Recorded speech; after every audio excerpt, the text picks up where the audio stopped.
अस्सलाम वालेकुम। कैसे हैं आप? उम्मीद है सब ठीक ठाक होंगे, खैरियत से होंगे। मेरा नाम अशफाक है और मैं पिछले 10 साल से चाइनीज़ लैंग्वेज पढ़ा रहा हूँ।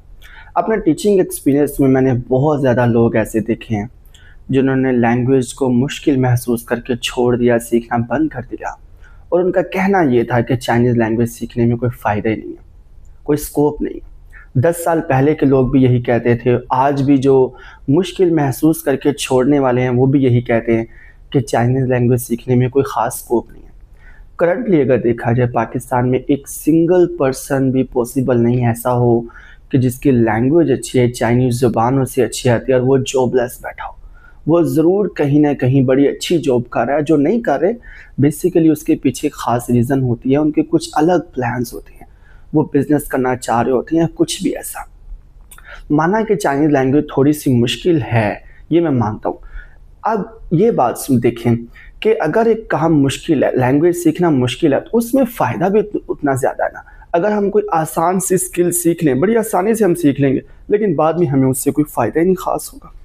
तो मुश्किल काम करें ताकि आपका अच्छा मुस्तकबिल बने। इस मुश्किल काम को आपके लिए मैं कर रहा हूँ आसान।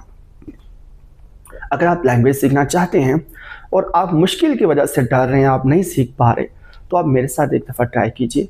मैं आपको इस तरीके से इस अंदाज से लेके चलूँगा कि आपको बिल्कुल भी मुश्किल नहीं लगेगा। आप कहेंगे कि चाइनीज़ दुनिया की बड़ी आसान और दिलचस्प ज़ुबान है।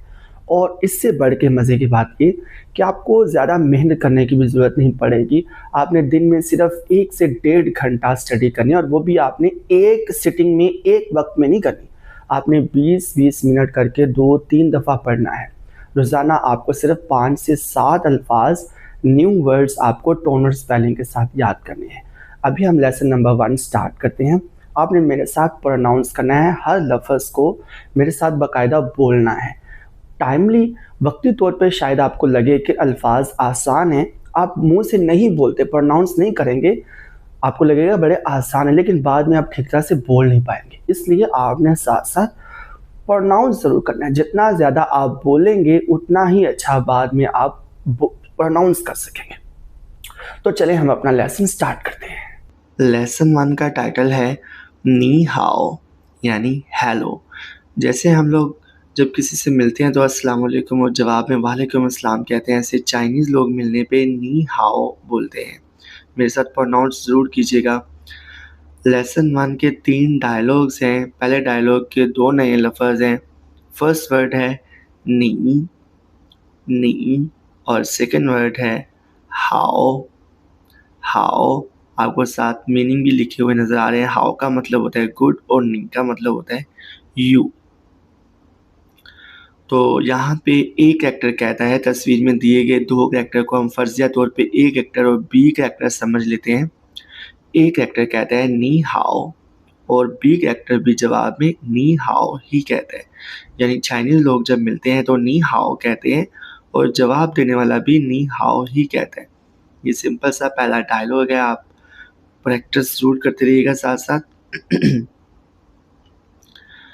सेकंड डायलॉग में भी 2 नए लफ्ज़ हैं। पहला लफ्ज़ है निन निन यानी यू पोलाइटली, जैसे हम उर्दू में किसी को पोलाइटली रिस्पेक्ट के साथ आप कहते हैं, तुम की बजाय आप कहते हैं, वैसे चाइनीज़ लोग कहते हैं निन।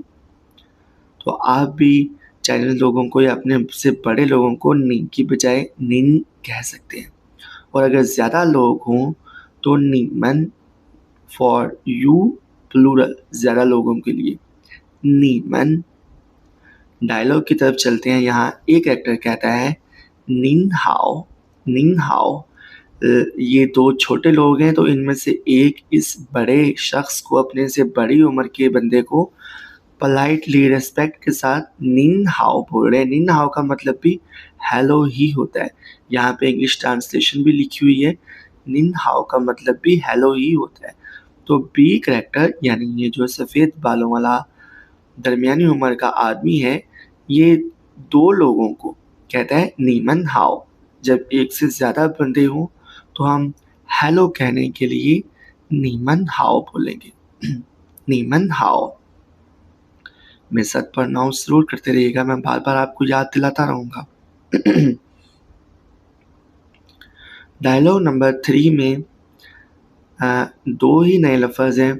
पहला लफ्ज़ है तुइबुची, प्रोनाउंस कीजिएगा तुइबुची यानी टू बी सॉरी। और सेकंड वर्ड है मेक्वांशी। मेक्वांशी होता है that's okay, it doesn't matter यानी कि कोई बात नहीं। तस्वीर में हम देख रहे हैं कि एक लड़की ने टेबल पे पानी गिरा दिया है और पानी गिराने पे वो क्या कहती है तुइबुची यानी सॉरी। तो बी कैरेक्टर दूसरा बंदा आगे से जवाब देता है मेक्वांशी मतलब कोई बात नहीं। मेक्वांशी, ये दो लफ्ज़ ज़्यादा प्रोनाउंस कीजिएगा ज़रा। ए कैरेक्टर कहता है तुइबुची, तो बी कैरेक्टर कहता है मेक्वांशी। अगर आपसे कोई गलती हो जाए तो आप चाइनीज़ में कह सकते हैं तुइबुची और आगे वाला बंदा कह सकता है मेक्वांशी।